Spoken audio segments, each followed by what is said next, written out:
తెలుగుదేశం కుటుంబ సభ్యులకు అందరికీ పేరు పేరున ప్రతి ఒక్కరికి నమస్కారం. మీరు చాలా ఎక్కువ చెప్పినారని అనిపిస్తున్నది దాని గురించి. నా బాధ్యత ఎలక్షన్లో పోటీ చేసి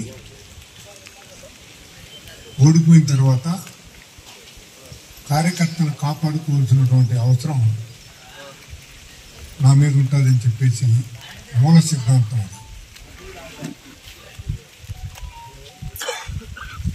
నేను ఒక అమ్మాయిని ప్రేమించిన. మా తల్లిదండ్రులు ఒక కుంట అమ్మాయిని ఇచ్చి నాకు పెళ్లి చేశారు. నేను పెళ్లి చేసుకోకుండా ఉంటే నా బాధ్యత కాదు. నేను కుంట అమ్మాయి మేనమామ కూతురు అని చెప్పేసి పెళ్లి చేసుకున్నాను. నా భార్యను పూల్లో పెట్టుకొని సాక్కోవాల్సినటువంటి బాధ్యత నాది. బొట్టు కట్టాను కాబట్టి. బొట్టు కట్టకుండా ఉంటే నా భార్య కాదు. నాకు వద్దని చెప్పినా మా నాయన. నేను ఏరే అమ్మాయిని ప్రేమించున్నాను, అమ్మాయిని పెళ్లి చేసుకుంటానని చెప్పినాను. లేదు, ఈ కుంట అమ్మాయినే చేసుకోవచ్చు నేనని చెప్పేసి నాకు నా దగ్గర బొట్టు కట్టించాడు. ఇక్కడ మా నాయన పాత్ర చంద్రబాబు నాయుడుది. అయ్యా నాకు వద్దు, నేను పోటీ చేయను.